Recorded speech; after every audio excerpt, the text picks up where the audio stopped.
Bienvenidos, bienvenidas. Mi nombre es Ingrid Morales Deza, me desempeño como juez de investigación preparatoria de la Corte Superior de Justicia de Lima y agradezco a la Gerencia de Capacitación por su invitación para participar en este curso y poder volcar algunas experiencias y conocimientos adquiridos en la aplicación del proceso inmediato. Pues bien, en esta oportunidad vamos a ver el primer módulo que tiene por título el proceso inmediato reformado.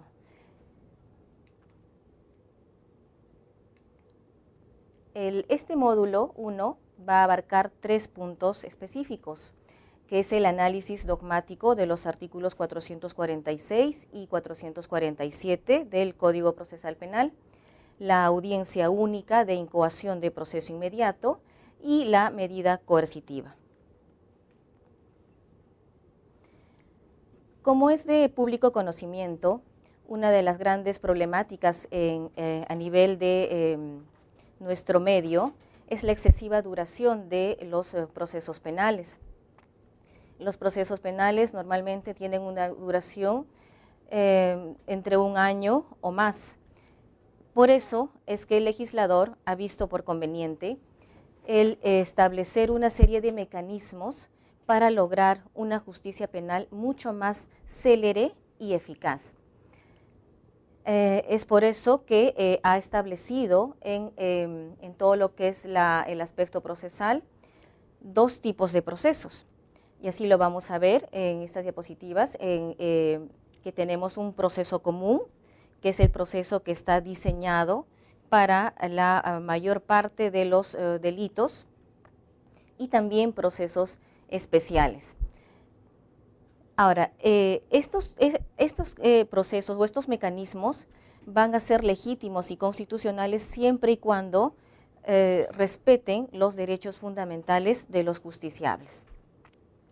Veamos en la diapositiva que dentro de los procesos especiales tenemos hasta 9 tipos de procesos, los cuales han sido diseñados de una manera especial, como dice su denominación, porque está orientado a casos o a determinados supuestos. Uno de esos es el proceso inmediato. El proceso inmediato tiene sus antecedentes en el ordenamiento italiano de 1988, que regula el giudizio direttissimo o judicio inmediato. En la legislación comparada son conocidos el procedimiento acelerado en Alemania, el procedimiento simplificado en Francia, el proceso sumarísimo en Portugal, el proceso abreviado en Chile y así sucesivamente en otros países. En el Perú, el 6º plenario jurisdiccional de las salas penales permanente y transitoria emite el acuerdo plenario número 6/2010/CJ-116 del 16 de noviembre del 2010, y en este se define el proceso inmediato de la siguiente manera. Dice: el proceso inmediato es un proceso penal especial y además de simplificación procesal que se fundamenta en la facultad del Estado de organizar la respuesta del sistema penal con criterios de racionalidad y eficiencia, sobre todo en aquellos casos en los que por sus propias características son innecesarios mayores actos de investigación. Es decir, que el proceso inmediato se trata de un procedimiento célere, rápido, previsto para hechos de simple y sencilla tramitación y resolución, aquellos en los que desde el momento mismo de la aprehensión del sujeto se cuenta con los elementos probatorios necesarios para su vinculación, es decir, víctima, testigos, evidencia y justiciable. Si bien es cierto, el proceso inmediato lo tenemos regulado en el Código Procesal Penal desde el 2004, no había una aplicación frecuente de este proceso inmediato. Algunas causas de esta inaplicación son, por ejemplo, la confusión que había entre acusación directa y proceso inmediato. ¿Qué pasa? Que el Ministerio Público optaba más por utilizar el mecanismo de la acusación directa, y ello conllevaba también a una acumulación de carga procesal para el órgano jurisdiccional. También otra de las causas para su inaplicación era el que se decía que implicaba una limitación de garantías procesales, lo cual vamos a abordar más adelante y vamos a ver que no es así. Asimismo, el factor discrecional en su aplicación, es decir, que en su legislación original no había una obligatoriedad, como sí se ha señalado en el decreto legislativo 1194, para su aplicación en determinados casos. Y finalmente también otra de las causas para esta inaplicación es la falta de capacitación de algunos operadores de justicia. Este proceso inmediato regulado a partir en el Código del 2004, hasta la fecha ha sufrido algunas reformas que han estado dirigidas sobre todo para darle una viabilidad en su aplicación, viabilidad y también legitimidad. Veamos, como dije inicialmente, el proceso inmediato está regulado en el Código Procesal Penal del 2004, en los artículos 446, 447 y 448 del Código Procesal Penal. Y en el 30 de agosto del 2015, estos artículos son modificados por el Decreto Legislativo 1194, que sobre todo hace una modificación en cuanto a plazos, en cuanto a supuestos específicos en los que debe incoarse el proceso inmediato,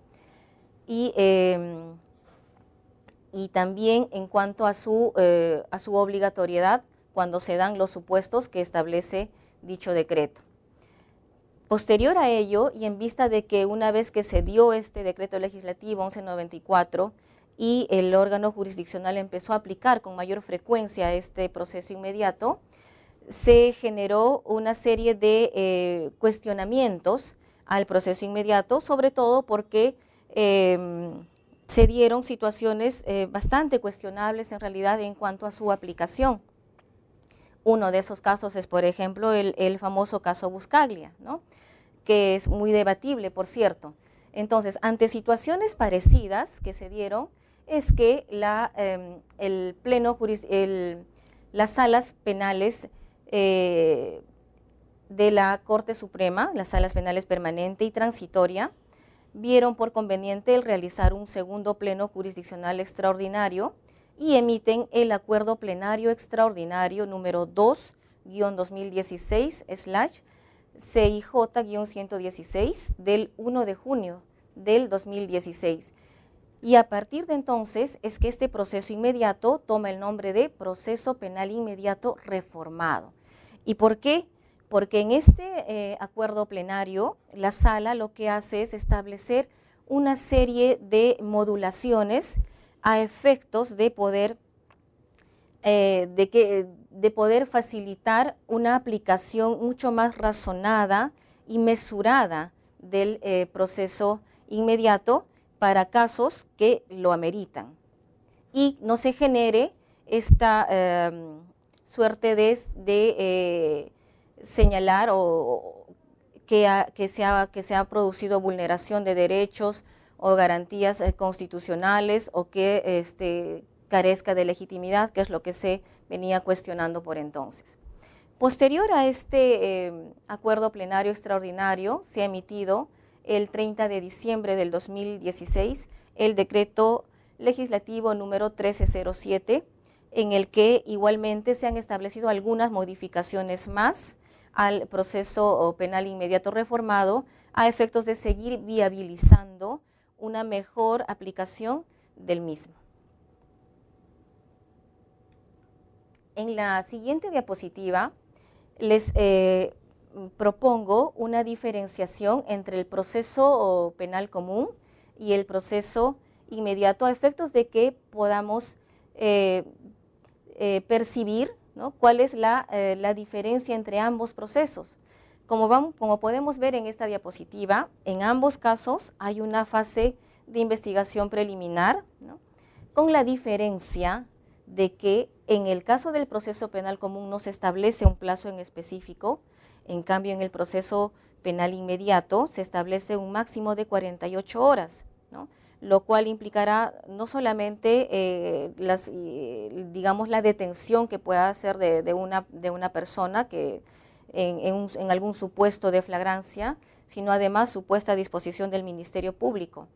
Y dentro de estas 48 horas, el Ministerio Público deberá evaluar si procede o no incoar un proceso inmediato, y de considerarlo así tendrá que elaborar y presentar su requerimiento de proceso inmediato. Después pasamos a una etapa de investigación preparatoria. Si vemos en el proceso común, vamos a ver que esta etapa de formalización o de investigación preparatoria se inicia con la disposición de formalización de investigación preparatoria y tiene por finalidad la búsqueda y la reunión de los elementos de convicción, de cargo y de descargo que permitan al fiscal elaborar finalmente una acusación o el solicitar el sobreseimiento de la investigación, lo cual es distinto a lo que sucede en el proceso inmediato, porque en el proceso inmediato, en esta etapa de investigación preparatoria, que es solo una forma de llamarlo, no se realizan en realidad ningún acopio ni búsqueda de elementos de convicción. Lo que se realiza en esta etapa, en el proceso inmediato, es un requerimiento de incoación de proceso inmediato, que es el que elabora el fiscal, y se realiza la audiencia única de incoación de proceso inmediato. ¿Por qué? Porque se entiende que el fiscal ya cuenta con los suficientes elementos de convicción para solicitar el proceso inmediato. Ahora, una segunda etapa del proceso común es la etapa intermedia. Esta etapa intermedia tiene una finalidad específica, que es la postulación de los medios probatorios que se pretendan ingresar al juicio.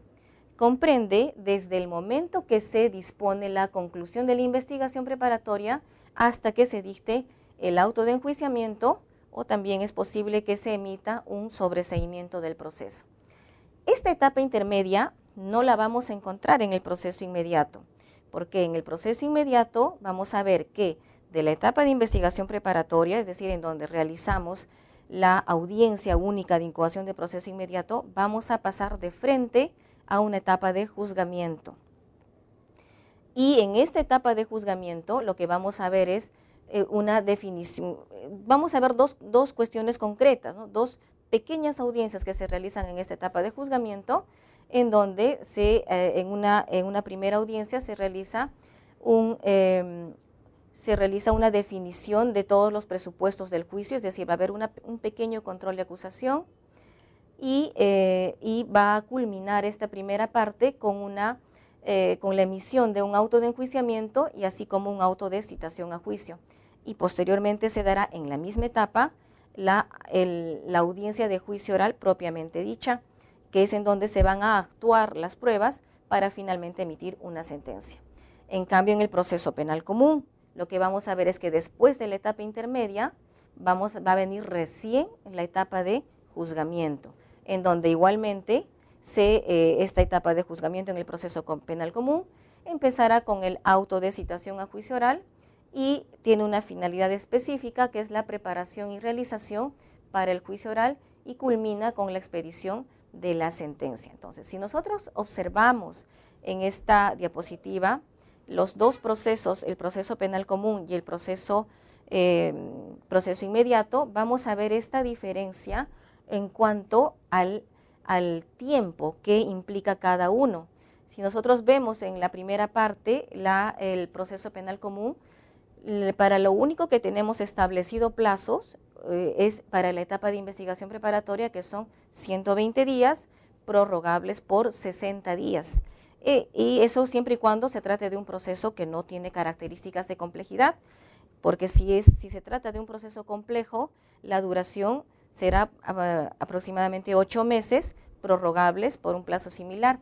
En cambio, en el proceso inmediato, todas las etapas están parametradas con plazos que no pueden ser excedidos. Por ejemplo, para que el fiscal presente el requerimiento de incoación de proceso inmediato y ponga al detenido a disposición del juzgado, tiene un plazo máximo de 48 horas, como ustedes lo pueden ver.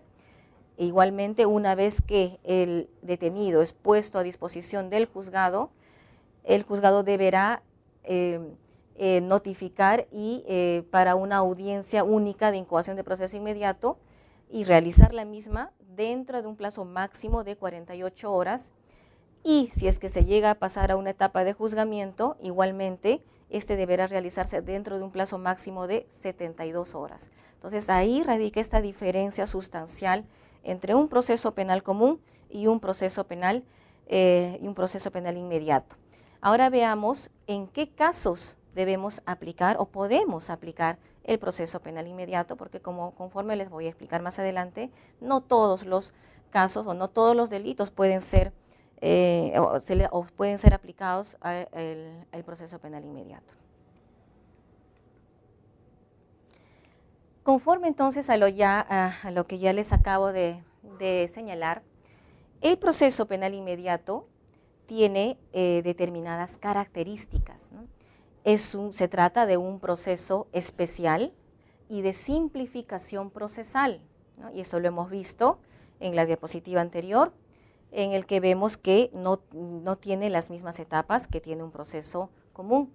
Luego, otra característica es que procede en supuestos taxativamente establecidos en la ley, lo cual lo vamos a desarrollar más adelante, y suprime la fase de investigación preparatoria propiamente dicha, es decir, que si bien es cierto hay una etapa de investigación preparatoria, pero que no tiene por finalidad el reunir elementos de convicción, sino básicamente el que se realice la audiencia única de incoación de proceso inmediato, y queda también suprimida la etapa intermedia. ¿Y cuál será la finalidad de este proceso inmediato reformado? Para empezar, partiendo de que se trata de un proceso penal especial, su finalidad no puede ser distinta a la del proceso penal común. Así que vamos a partir por ello. La finalidad del proceso penal común es la resolución de conflictos sociales para evitar que sean solucionados de manera arbitraria por los portadores de los intereses contrapuestos. En ese sentido, ¿no?, la finalidad del proceso penal inmediato será la resolución de conflictos sociales mediante la emisión de una decisión justa, célere y efectiva.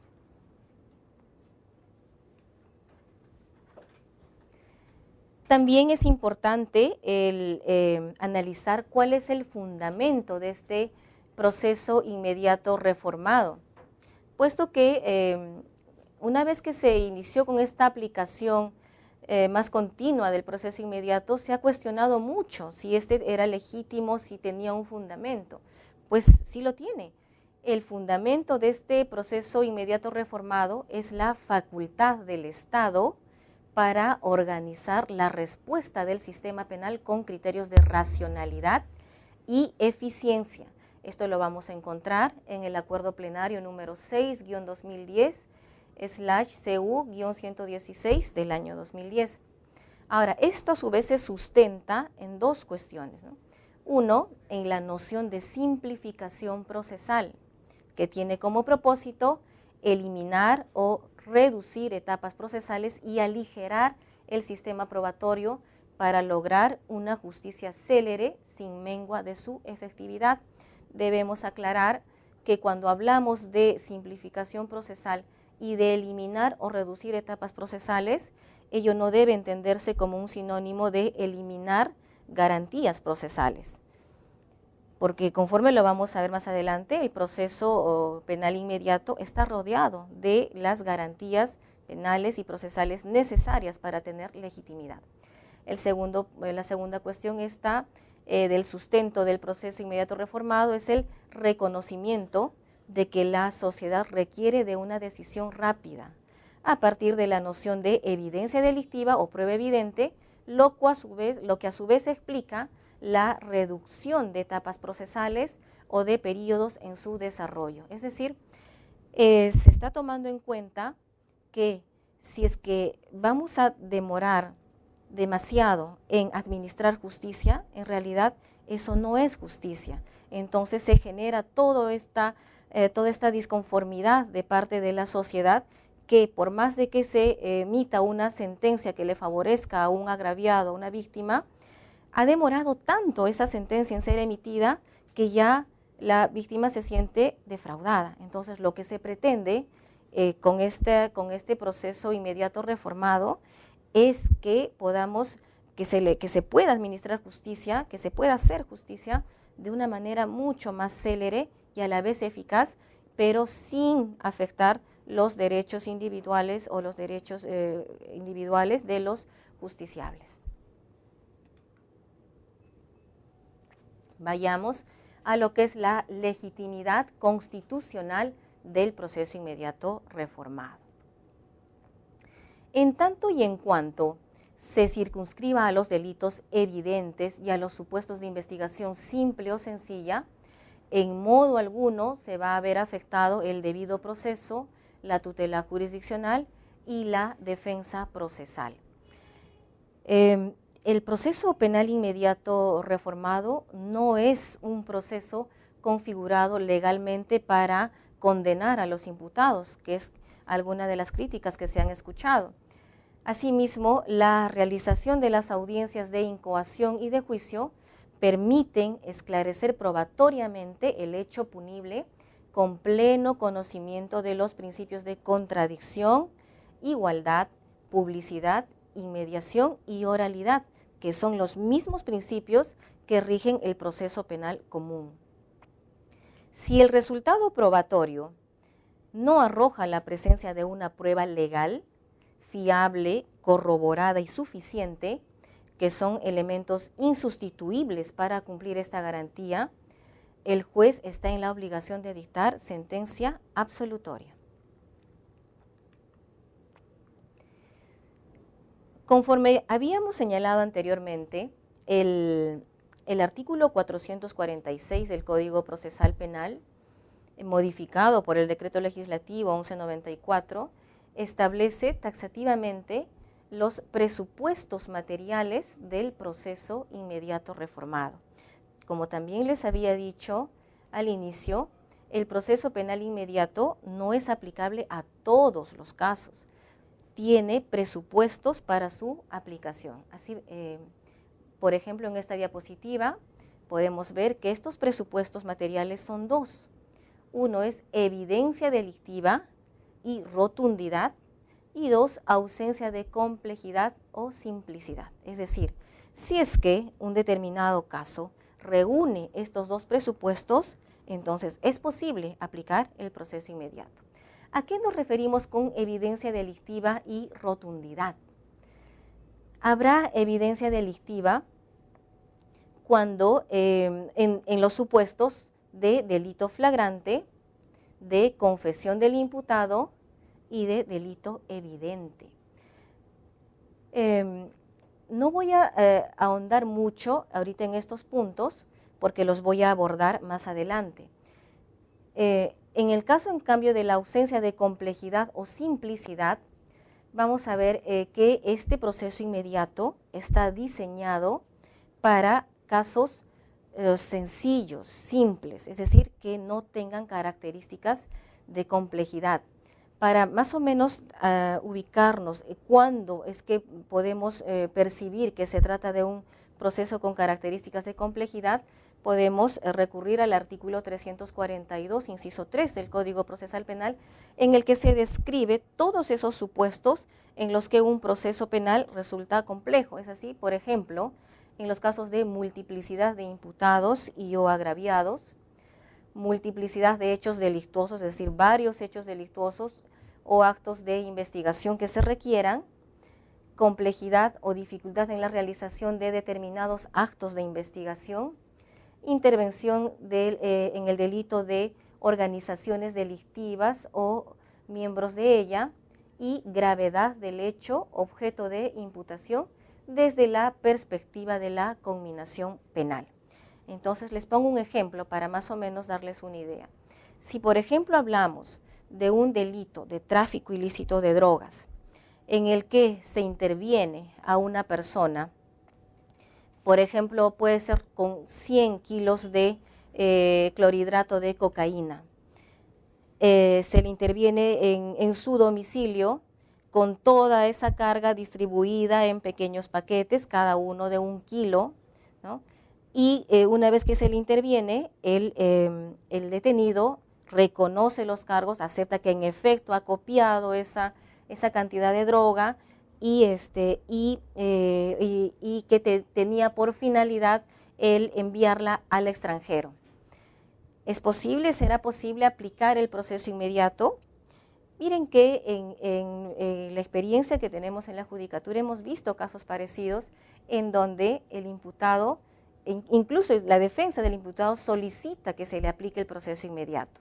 Sin embargo, en este caso tenemos que ser muy cautos en analizar el hecho en concreto, porque lo cierto es que si es que se halla esta cantidad de droga que les digo, no se trata evidentemente de una sola persona que haya participado en este hecho ilícito, ¿no? Entonces, lo más seguro es que se trata de una organización criminal orientada o destinada al tráfico ilícito de drogas. Entonces, eso que requerirá que se realicen una serie de actos de investigación para efectos de identificar a todas aquellas personas que forman parte de esta organización. En ese sentido, acá habrá una multiplicidad de investigados, multiplicidad de actos de investigación y así sucesivamente una serie de situaciones que impiden el aplicar un proceso inmediato y que justamente esa es la razón por la que se establecen estos presupuestos, porque si nosotros aplicáramos un proceso inmediato para un caso similar a este, al que les acabo de describir, lo que generaríamos es el efecto contrario, es decir, una suerte de impunidad.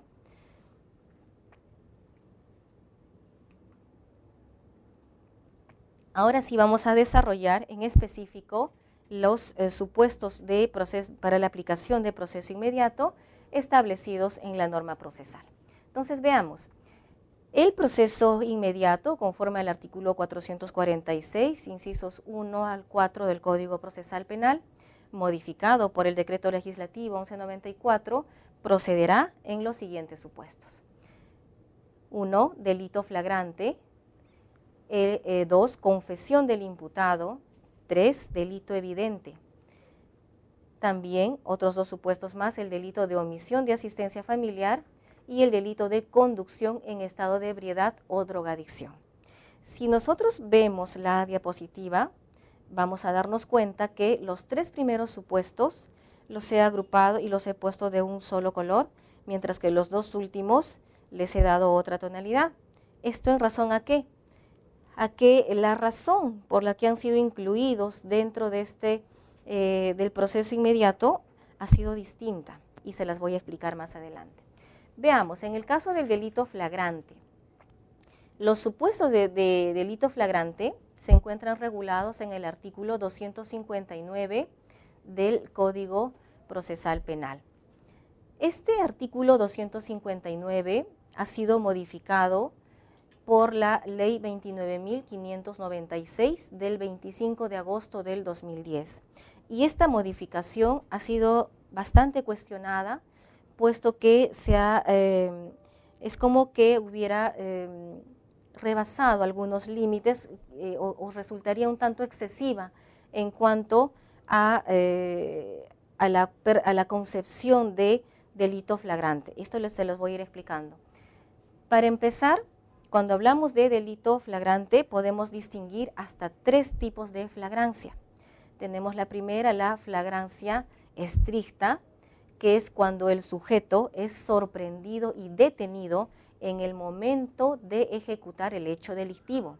Es lo que clásicamente conocemos como detener a alguien o intervenir a alguien con las manos en la masa, ¿no? Es, por ejemplo, cuando un sujeto intenta sustraer la cartera a una dama en la calle, la dama toma la cartera, se produce una suerte de forcejeo y en ese momento es intervenido por un efectivo policial o por un miembro del serenazgo. ese es el típico delito flagrante, ¿no? Flagrancia en estricto. Y en esos casos es completamente aplicable el proceso inmediato. El otro supuesto de flagrancia se denomina cuasiflagrancia. Es cuando el individuo es capturado después de ejecutado el hecho delictivo, siempre que no se haya perdido de vista y haya sido perseguido desde la realización del delito. En el ejemplo que les había señalado, un sujeto que le sustrae la cartera a una dama en la calle y logra arrebatarle la cartera y empieza a huir, llevando en la mano la cartera. La dama lo persigue con gritos, pidiendo auxilio, y aparecen efectivos policiales que lo detienen a unas cuadras del lugar. Ese es un supuesto típico de cuasiflagrancia, es decir, la aprehensión del sujeto ha sido realizado después de ejecutado el hecho delictuoso y no se le ha perdido de vista desde que cometió el hecho ilícito, ¿no? Desde un inicio ha sido perseguido y a los pocos minutos de dicho delito ha sido detenido. El tercer supuesto de flagrancia es la denominada flagrancia presunta. En este caso, la persona es intervenida por la existencia de datos que permiten intuir su intervención en pureza que viene de intervenir en el hecho delictivo. Este supuesto de flagrancia presunta es mucho más delicado y es necesario que sea analizado en cada caso concreto.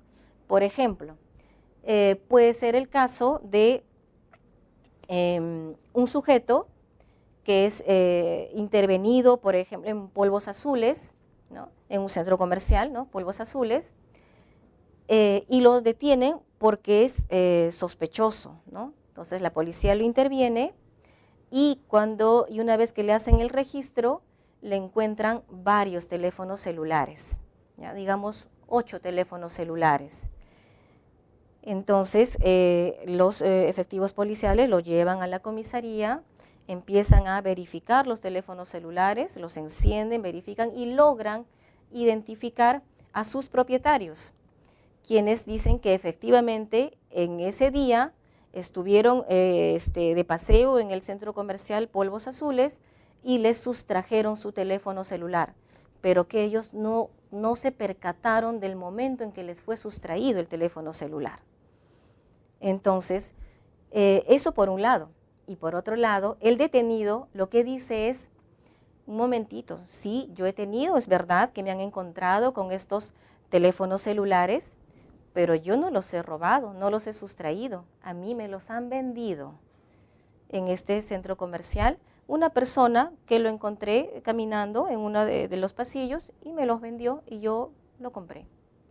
Entonces, en este caso lo que vemos es un supuesto de flagrancia presunta, pero que requiere de un mayor análisis. Por ejemplo, si nos preguntáramos, ¿podemos aplicar a este supuesto el proceso inmediato?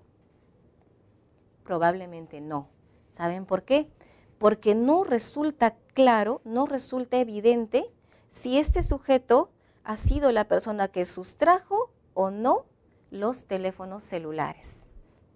Más aún cuando lo que él señala es que él ha adquirido, ha comprado esos teléfonos celulares a otra persona que la conoció en el centro comercial. Y las víctimas, por otro lado, señalan que sí les fue sustraído, pero que no se percataron el momento en que les sustrajeron su teléfono celular, es decir, no pueden identificar a la persona que les sustrajo este bien. Entonces, ¿qué se deberá realizar en este caso?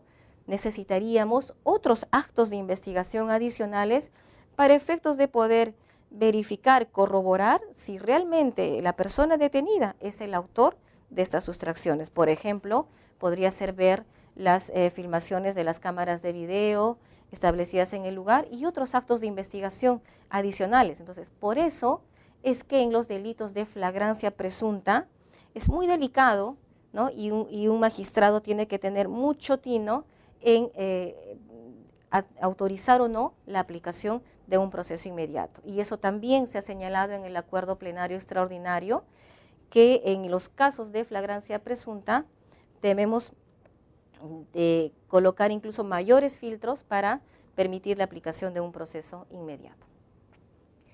El segundo supuesto de procedencia del proceso inmediato es la confesión del imputado. Esto lo vamos a encontrar mucho más desarrollado en el artículo 160 del Código Procesal Penal. La regla básica para la admisión de la confesión del imputado es que se trate de una confesión pura o simple. ¿Y qué implicará esta confesión pura o simple?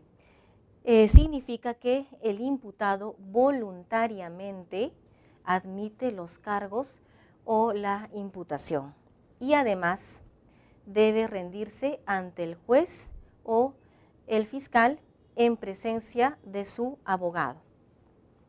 También debe ser una confesión sincera, ¿no?, espontánea, verdadera y con ánimo de esclarecer los hechos. Esta confesión además tiene que ser de manera circunstanciada y de inmediato, una vez que ha sido aprendido, mostrar esa disposición de confesar el hecho que se le atribuye. Asimismo, esta confesión por sí sola no tiene validez. La confesión tiene que estar corroborada con otros elementos de convicción y este es el requisito para su validez. ¿Qué pasa en los casos en donde un imputado, si bien es cierto, confiesa el hecho ilícito que ha cometido, sin embargo, varía algunos detalles del mismo, ¿no? Por ejemplo, en el caso de un delito de robo agravado, ¿qué pasa? Que un sujeto le sustrae o intenta arrebatarle de la mano a una dama un teléfono celular cuando ésta está caminando por la calle y a la vez conversando a través del teléfono celular. Entonces la dama ofrece resistencia, empiezan a forcejear y en este forcejeo el sujeto la tira al piso, la arrastra y hasta tal vez le propina puntapiés para lograr que suelte el teléfono celular. Entonces, una vez que él es detenido y dice, quiero someterme a la confesión sincera, y dice, sí es cierto, yo le arrebaté o intenté arrebatarle el teléfono celular, pero nunca la tiré al piso, ni nunca la pateé, ni nunca la agredí. Entonces, ese, por ejemplo, no puede ser tomado como una confesión pura o simple. Eso, en todo caso, se llama confesión calificada, ¿no? Es decir, cuando el sujeto agrega o quita situaciones conforme a su conveniencia. Este tipo de confesión, o cuando se da este tipo de confesión, no resulta aplicable el proceso inmediato por esta causal, ¿no?, confesión del imputado, salvo que se trate de una confesión que, si bien varía un tanto los hechos, esta variación se encuentra sustentada en otros elementos de convicción, ¿no? En esos casos sí será aceptable. En el caso en un tercer supuesto para la procedencia del proceso inmediato es el delito evidente. Esto lo vamos a encontrar específicamente en el artículo 446, inciso 1c, modificado por el Decreto Legislativo 1194, que señala los elementos de convicción acumulados durante las diligencias preliminares y previo interrogatorio del imputado sean evidentes. No vamos a encontrar, digamos, un artículo en específico que nos pueda más o menos dar una idea de cuándo hablamos de un delito evidente. En todo caso, lo que sí podemos decir es que hablamos de un delito evidente cuando estamos refiriéndonos a aquel delito cierto, claro o patente y acreditado sin la menor duda, ¿no? Es decir, a primera vista persuade de su correspondencia con la realidad. En este caso, por ejemplo, sobre todo es como señalar que sería el resultado de una valoración que se hace de los elementos de convicción. Por ejemplo, si nosotros vemos, por ejemplo, un sujeto que a una dama que está caminando por la calle, con la cartera digamos, en el hombro, aparece un sujeto e intenta arrebatarle la cartera y llega a realizarlo e inmediatamente es intervenido por el efectivo policial. Entonces, ¿qué escenario encontraremos? ¿No? A una víctima, ¿no? Al sujeto detenido y agarrando la cartera. Entonces, en este caso, ¿qué veremos ahí? Un delito evidente, ¿no? Es decir, es claro, es patente lo que ha sucedido en ese lugar.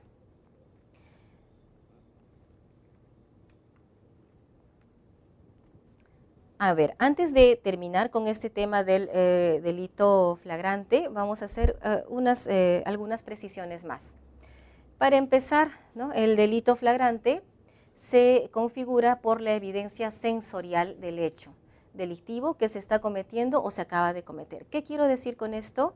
Es decir, hablaremos de una flagrancia propiamente dicha cuando podemos percibirlo con nuestros sentidos, ¿no? Por ejemplo, con la vista, ¿no? con el tacto, ¿no? Con los oídos. Por eso hablamos de evidencia sensorial, que no tengamos que, o no necesitemos hacer un mayor análisis para concluir que un hecho delictivo se produjo y quién es su autor. Asimismo, necesitamos que esa situación se produzca de inmediato, es decir, que haya evidencia, aparte de la evidencia sensorial, se produzca una urgencia de una intervención policial. Esta flagrancia además tiene notas sustantivas y notas adjetivas. Entre las notas sustantivas encontraremos la inmediatez temporal, ¿no? Es decir, que el sujeto es intervenido cuando se está desarrollando el hecho mismo, el hecho ilícito, o acaba de desarrollarse, y una inmediatez personal, es decir, que el delincuente se encuentre en el lugar del hecho. Y finalmente las notas adjetivas, que es la percepción directa y efectiva y la necesidad urgente de la intervención policial, lo cual además debe analizarse desde un punto de vista de proporcionalidad. Abordemos los otros dos supuestos para el proceso inmediato establecidos en el artículo 446 del Código Procesal Penal. Habíamos dicho que se trata de los delitos de conducción en estado de ebriedad y el delito de omisión a la asistencia familiar. En el caso de estos dos delitos, también es de público conocimiento que son aquellos que son de mayor incidencia en nuestro país, a tal punto que actualmente esta cantidad de delitos de conducción en estado de ebriedad y de omisión de asistencia familiar superan, ¿no?, a los otros delitos, como por ejemplo el robo agravado, el hurto agravado, ¿no? Y son la mayor, y forman parte de la mayor carga procesal que actualmente tienen los juzgados de proceso inmediato. Este delito de conducción en estado de ebriedad se encuentra regulado en el artículo 274 del Código Penal. Este delito afecta la seguridad pública o colectiva y pone en riesgo la vida e integridad física. Y tiene tres requisitos, ¿no? Primero, la conducción en estado de ebriedad, es decir, cualquier persona que es intervenido cuando está en plena conducción de un vehículo motorizado y con una cantidad superior a 0.5 gramos de alcohol por litro de sangre. Asimismo, se requiere la disminución acreditada de la capacidad psicofísica del conductor y la minoración de la seguridad del tráfico. Como sabemos, el delito de conducción en estado de ebriedad tiene como sujeto pasivo a la sociedad en su conjunto, es decir, todos los que formamos parte de esta sociedad somos víctimas de cuando una determinada persona comete este ilícito. Y el bien jurídico protegido en este caso es la seguridad pública, ¿no? ¿Cómo debe entenderse la seguridad pública? Como, por ejemplo, debe entenderse a través del tráfico rodado, por ejemplo. Ese sería el bien jurídico protegido. Y explicándoles un poco más el por qué somos el sujeto pasivo, la sociedad en su conjunto. Porque cuando una persona conduce, ¿no?, de manera irresponsable un vehículo en estado de ebriedad, nos pone en riesgo a cualquier persona que esté transitando libremente por las calles, ¿no? Entonces, es por esa razón que somos la sociedad en su conjunto las víctimas en el caso de este delito. En el caso de este delito de conducción en estado de ebriedad, se ha determinado la aplicación o que sea tramitado por la vía del proceso inmediato en razón a que constituye un claro supuesto de evidencia delictiva, puesto que en estos casos lo primero que sucede es una intervención del imputado o de una persona conduciendo un vehículo motorizado. Entonces, el efectivo policial interviniente le solicitará que se someta a una prueba de aire expirado. Y si se detecta que se evidencia alcohol, entonces se le indicará que deberá además someterse a otro tipo de prueba mucho más específica, a través de sea muestra de sangre o de otro tipo de fluido. Y siempre que resulte que esta persona tiene más de 0.5 gramos de alcohol por litro de sangre, entonces habrá incurrido en el delito de conducción en estado de ebriedad. Para eso se requiere de una prueba pericial, ¿no? Asimismo, tiene que comprobarse con esta prueba pericial que en efecto al momento en que estuvo conduciendo tenía el grado de, o tenía alcohol en la sangre por encima de lo que es permitido por la ley. Entonces, en este caso, con lo que se cuenta casi de inmediato son con actas y pericias, ¿no? El acta de intervención y la pericia realizada a su muestra de sangre u otro fluido. Entonces, en ese sentido, resulta completamente factible el aplicar un proceso inmediato en estos casos.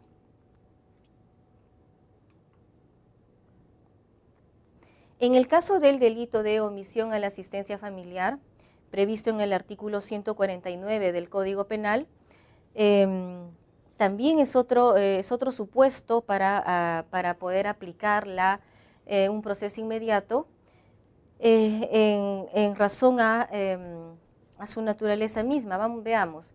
Para empezar, en este caso, lo que se vulnera son las obligaciones civiles, ¿no?, que lesionan o ponen en peligro la existencia misma de la existencia y las condiciones de vida dentro de una familia. El ámbito de protección se funda en la seguridad de los propios integrantes de la familia. Si nosotros revisamos este artículo 149 del Código Penal, vamos a encontrar que este delito es un tanto más complejo. ¿Por qué?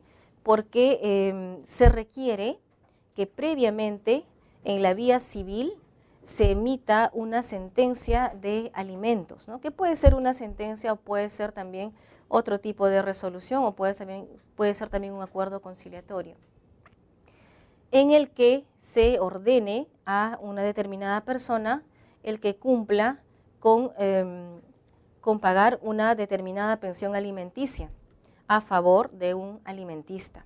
Entonces, ¿qué sucede?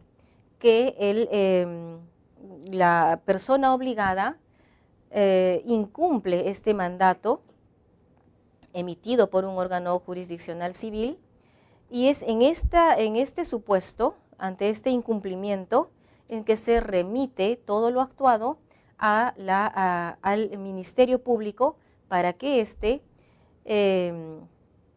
formalice investigación por el delito de omisión a la asistencia familiar. En este caso, a partir de que se ha establecido que los procesos de omisión de asistencia familiar tendrán la tramitación de un proceso inmediato, el fiscal, una vez que les remitido todos los actuados de la vía civil, podrá realizar algunos actos de investigación, es más, deberá realizar algunos actos de investigación adicionales, y una vez con ello presentará ante el juzgado penal el requerimiento de proceso inmediato.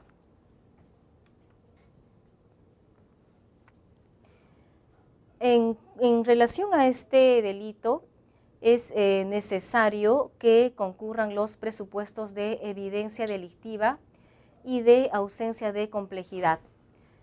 Y además, porque sin ello, ¿no?, se estaría vulnerando las garantías de defensa y asimismo restringiendo la tutela jurisdiccional. ¿Por qué les señalo esto? Porque específicamente en este delito, en el de omisión de asistencia familiar, se han dado también algunos cuestionamientos, es decir, no es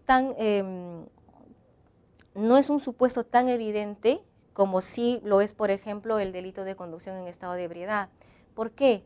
El delito de omisión a la asistencia familiar es un tanto más complejo, es decir, no basta con que haya una resolución judicial emitida por un órgano jurisdiccional civil en el que se ordene que a una determinada persona el cumplir con la prestación de alimentos a favor de un alimentista, ¿no?, sino que además resulta importante el que se verifique, ¿no?, si se trata de una persona que no puede pagar los alimentos o no quiere pagar los alimentos.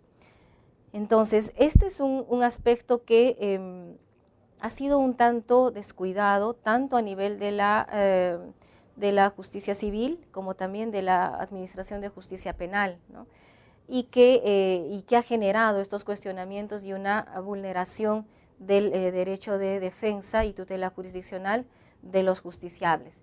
En ese sentido, es importante en estos casos el verificar, ¿no?, si es que este rehusamiento de parte del obligado de cumplir con el mandato del juzgado civil de pagar los alimentos a favor de un alimentista tiene su origen en una imposibilidad económica, ¿no?, o se trata de un evidente rehusamiento porque simplemente no quiere hacerlo. En el primer caso, no procederá que apliquemos un proceso inmediato, ¿no? Y en cambio, si se trata de un evidente acto de rebeldía o de rehusamiento, o que no quiere simplemente el obligado pagar, ¿no?, en otras palabras, porque no le da la gana de hacerlo, ahí sí resulta completamente aplicable el proceso inmediato y además la sanción que le corresponda, ¿no?, que en muchos casos es incluso de pena privativa de libertad efectiva, estará completamente legitimada, ¿no?, y no dará lugar a mayores cuestionamientos. Muy bien, hemos concluido con lo que es los supuestos de procedencia para la aplicación del proceso inmediato. Veamos ahora cuáles son las fases de este proceso inmediato. Estas fases son dos, como les había explicado también inicialmente, ¿no? El proceso inmediato, ¿no?, se constituye de dos partes. Una primera, que es la audiencia única de incoación de proceso inmediato, y la segunda, que es la audiencia única de juicio oral. En este momento nos vamos a aplicar o nos vamos a ocupar únicamente de la audiencia única de incoación de proceso inmediato, porque lo que implica la audiencia única de juicio oral vamos a desarrollarlo en otro módulo. Pues bien, la audiencia única de incoación de proceso inmediato ha sido diseñada, ¿no?, para definir la viabilidad del proceso inmediato. Es decir, es en esta audiencia que tendrá que debatirse si se cumplen o no los presupuestos para la aplicación de un proceso inmediato. Es decir, veremos si en el caso concreto que propone el fiscal en su requerimiento de incoación de proceso inmediato, se dan los supuestos de evidencia delictiva y no complejidad procesal. De darse estos dos requisitos, el juez decidirá que procede el proceso inmediato y si en el caso de que no se den, señalará o emitirá un auto declarando improcedente el proceso inmediato. ¿Qué pasa cuando el juez declara improcedente el proceso inmediato? En este caso, lo que tiene que realizar el fiscal es emitir una disposición de formalización y continuación de la investigación preparatoria, esto en aquellos distritos judiciales en donde está completamente o plenamente vigente el Código Procesal Penal de 2004, y en aquellos en donde no lo está, como es el caso, por ejemplo, del Distrito Judicial de Lima, lo que hará es formular o realizar un requerimiento de sustentación de cargos. Veamos ahora cuál es el trámite de este proceso inmediato reformado. Como podremos ver en la diapositiva, todo inicia con la detención policial, ¿no?, de una determinada persona por algún supuesto de flagrancia, y una vez que es detenido, debe ser además puesto a disposición del fiscal, quien, si es que considera que se reúnen los requisitos para la aplicación de un proceso inmediato, formulará un requerimiento de incoación de proceso inmediato y acompañará a este con la carpeta fiscal, y este será presentado ante el juzgado de investigación preparatoria. Esta primera etapa tiene un máximo de 48 horas. Ese es un plazo que no puede ser excedido por el Ministerio Público y dentro de los cuales debe poner a disposición del juzgado al detenido.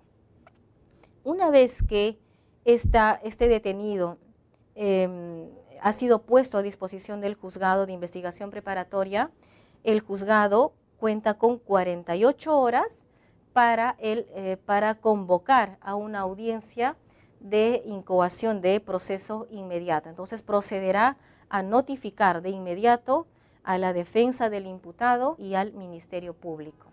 Esta audiencia tiene que realizarse dentro de las 48 horas y hasta que se realice esta audiencia, el sujeto se mantendrá detenido. Una vez que se realiza la audiencia en donde vamos a debatir la procedencia o no del proceso inmediato, y una vez concluida la misma, el juez emitirá una resolución en la que decidirá procedente el proceso inmediato o improcedente el proceso inmediato. Si el juez decide que es procedente la aplicación del proceso inmediato, entonces el fiscal en un plazo máximo de 24 horas deberá presentar su acusación. Y en caso de que el juez decida que es improcedente la aplicación del proceso inmediato, el fiscal deberá formular o emitir su disposición de formalización y continuación de la investigación preparatoria. En el primer supuesto, es decir, cuando el juez decide que es procedente el proceso inmediato y el fiscal presenta dentro de las 24 horas la acusación fiscal, lo que se tiene que hacer es remitir de inmediato en el día todo lo actuado al juzgado penal unipersonal o colegiado para efectos de que se realice el juicio oral.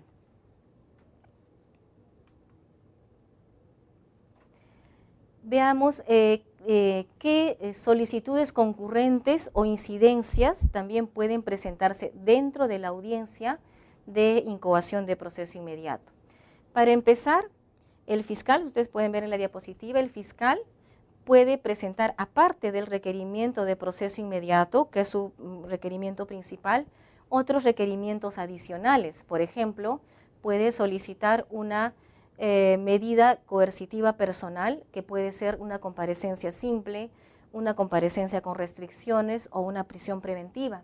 También puede pedir una confirmatoria de incautación, en aquellos casos, por ejemplo, en donde se ha incautado un objeto del delito, ¿no? Puede ser un celular, una cartera, ¿no? O un billete, por ejemplo, en un delito de cohecho. También puede solicitar la aplicación de un criterio de oportunidad o de terminación anticipada.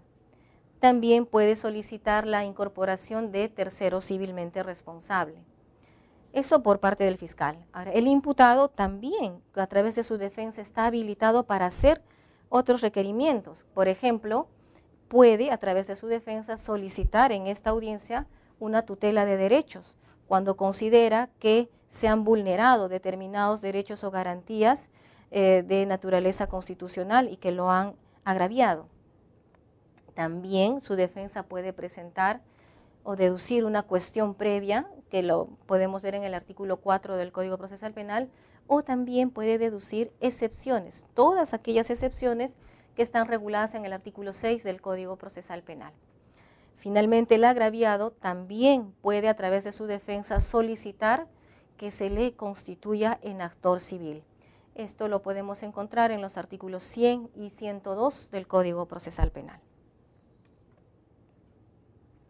Finalmente, veamos la medida coercitiva de prisión preventiva, que es una de las medidas coercitivas más gravosas que puede solicitar el fiscal respecto de un detenido.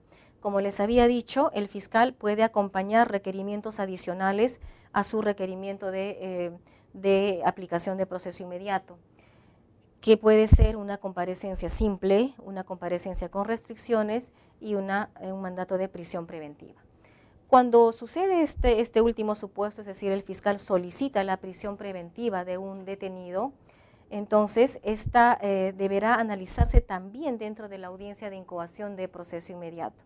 En este caso, el Código Procesal Penal, en el artículo 447, modificado últimamente con el decreto legislativo 1307, ha establecido el orden en el que el juez debe pronunciarse respecto de los diversos requerimientos solicitados por el fiscal. Y antes de esta modificación, el juez sobre lo primero que tenía que pronunciarse era sobre la medida coercitiva de prisión preventiva, pero con la última modificación, el decreto legislativo 1307, es lo último sobre lo que debemos pronunciarnos. Ahora, cuando abordamos este requerimiento adicional de prisión preventiva, vamos a desarrollar la audiencia con de la misma forma que se realiza una audiencia de prisión preventiva en un proceso común, es decir, vamos a requerir al fiscal que sustente el cumplimiento de todos los elementos o requisitos para la prisión preventiva establecidos en el artículo 268 del Código Procesal Penal. Esto es, fundados y graves elementos de convicción, ¿no?, que vinculen al imputado con el hecho que se le atribuye, la prognosis de pena superior a 4 años de pena privativa de libertad, es decir, que en base a los elementos de convicción y a la forma y circunstancias de los hechos, el juez hará una prognosis, un análisis de aproximadamente qué pena le será impuesta en caso de emitirse una sentencia condenatoria. Y finalmente también se analizará el peligro de fuga y el peligro de obstaculización, que en realidad viene a ser uno de los aspectos más importantes y determinantes para que un juez dicte o no la prisión preventiva. Ahora, si bien es cierto, estos son los requisitos establecidos en el artículo 268, no debemos olvidar que, que ya tenemos una casación, que es la casación número 626-2013 Moquegua, en los que se ha desarrollado algunos lineamientos más que el juez debe tener en cuenta para efectos de dictar una medida de prisión preventiva. Por ejemplo, tenemos que verificar la duración, ¿no? Es decir, que no podemos aplicar de manera mecánica a los magistrados una prisión de 9 meses o más, sino que debemos analizar en cada caso concreto si esta duración que solicita el fiscal resulta razonable y si resulta justificada para el caso en concreto. Asimismo, también debemos ver la proporcionalidad de esta medida, es decir, si para el caso en concreto la medida de prisión preventiva resulta proporcional y no excesiva, ¿no? Y asimismo, en esta casación nos han dado mayores luces de que otros aspectos poder analizar a efectos de poder determinar especialmente lo que es el peligro de fuga y el peligro de obstaculización. En el caso de una vez que el fiscal termina con su exposición respecto de estos puntos, se le concederá el uso de la palabra al abogado de la defensa, ¿no?, del imputado, para que igualmente destruya la postura del fiscal respecto a cada uno de los puntos señalados en ese mismo orden, ¿no? Y una vez escuchadas las partes y también al imputado, si es que desea hacer uso de la palabra, el juez emitirá la resolución correspondiente decidiendo fundada o infundado el pedido de prisión preventiva. Ahora, también es importante señalar que la decisión del juez respecto al requerimiento de proceso inmediato y la decisión respecto de la medida coercitiva van en resoluciones distintas, ¿no? ¿Por qué? Porque puede darse el caso que el juez considere que no es aplicable el proceso penal inmediato para este caso en concreto, pero que sí es procedente el mandato de prisión preventiva.